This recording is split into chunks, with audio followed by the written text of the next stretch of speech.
Hello everyone. Today I want to talk about Borderlands 4.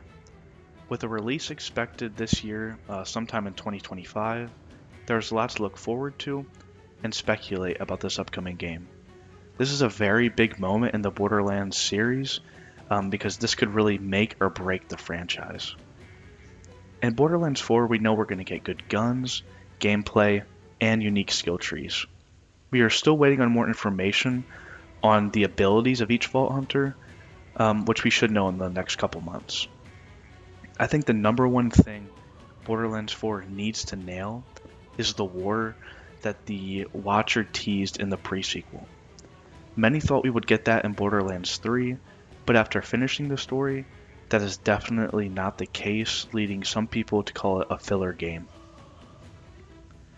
This war is going to be the biggest challenge in game design and writing.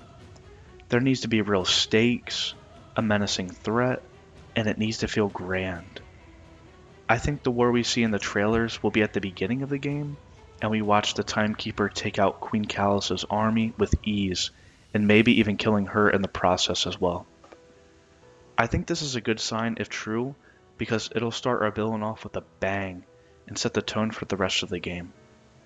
Maybe you were dropped in or recruited for this fight, and see the Timekeeper just lay waste to her entire army.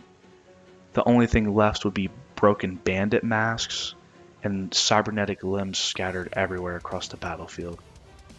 I have big expectations for the Timekeeper just due to his design. He gives off a Grim Reaper type of vibe. Even if the Timekeeper is a great villain, the war feeling underwhelming could overshadow all the things Borderlands 4 will do right. Call of Duty Zombies had a similar build-up to a war. With the success of Black Ops 3's zombie maps and story, there were plans to have a great war map for the next game. Instead, Black Ops 4 opened with poor reception, and the zombie team's budget was seemingly gone. This can be seen with the two DLC maps being a redesigned Nuketown for the 100th time, and a redesign called the Dead Map from Black Ops 1, which is where the story concluded. That was not the ending to the grand story started all the way back at World at War that we deserved. This felt very underwhelming, and the zombie community hasn't really recovered since. I think the Nereid Uridian writings will come into play in this upcoming game, so if you haven't heard them, I'd recommend finding them yourself or listening on YouTube. These writings hit on so many topics and set up a bunch of lore for Gearbox to dive into. The Timekeeper is mentioned alongside other Vault monsters as a great threat to the universe, and that there's a bunch scattered across the galaxy. And I'll play that now. With Pandora sealed and the Destroyer chained within, the greatest of the Iridian secrets is put to rest. It would be folly for me to think, though, that this is the last of them. There are countless other wonders or terrors they hid across the stars before my time. For every grave ward, traveler, or timekeeper, there are surely a dozen more slumbering in forgotten vaults. This recording seems like it's referencing the force field around Karios that Lilith broke into by phase walking into the moon, causing a fracture in the barrier.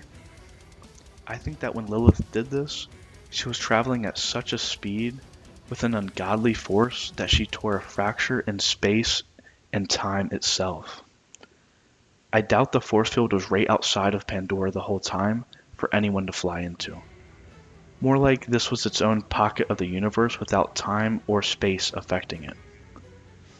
This is probably the moment when the Timekeeper was unleashed, either from a vault, or maybe Karios was his quote-unquote vault. A shielded planet where he could have his perfect order and not interfere with the rest of the world. And even more important, not have the rest of the world interfere with his. And since Lilith broke the force field that held the Timekeeper, he is furious with what is happening. A new army rising up with crazy bandits falling from the sky, ruining his perfect world in his eyes. I am also curious with how the Timekeeper's powers will work. We see him charging up a vault in the trailer that is different than any other vault we have ever seen in a Borderlands game. Gearbox pointed this out as well, referencing the color being yellow instead of purple. Most vaults are made of stone, but this seems to be more technologically driven. Maybe he can bring vaults from the future or the past into his reality, open them, and release the vault monster from within. There is so much untapped potential when it comes to what vault monsters can do in-game. I think it would be insane if the Timekeeper unleashed a huge vault monster into the universe and you just get to see all the wreckage it can cause. I have always wondered what Graveward or the Destroyer would do once released into the world. This is something that could also tie into the war. Us as Vault Hunters, with our team, whether it's the Crimson Raiders or not, tracking down Vault monsters and fighting the Timekeeper's order with the universe being held together by a single thread. Some have suggested that he can reverse time or events that have happened to bring the dead back to life. I feel like this would be a bad idea and potentially jumble up the story too much. Deaths and stories are usually symbolic and they're supposed to mean something and hold weight.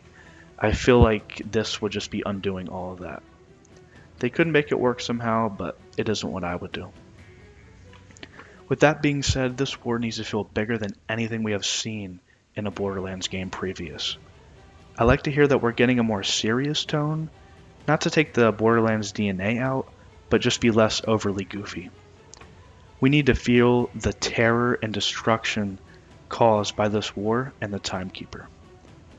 Ever since the Watcher told us a war is coming, we have been speculating about this huge war. It is finally time for that build-up to pay off.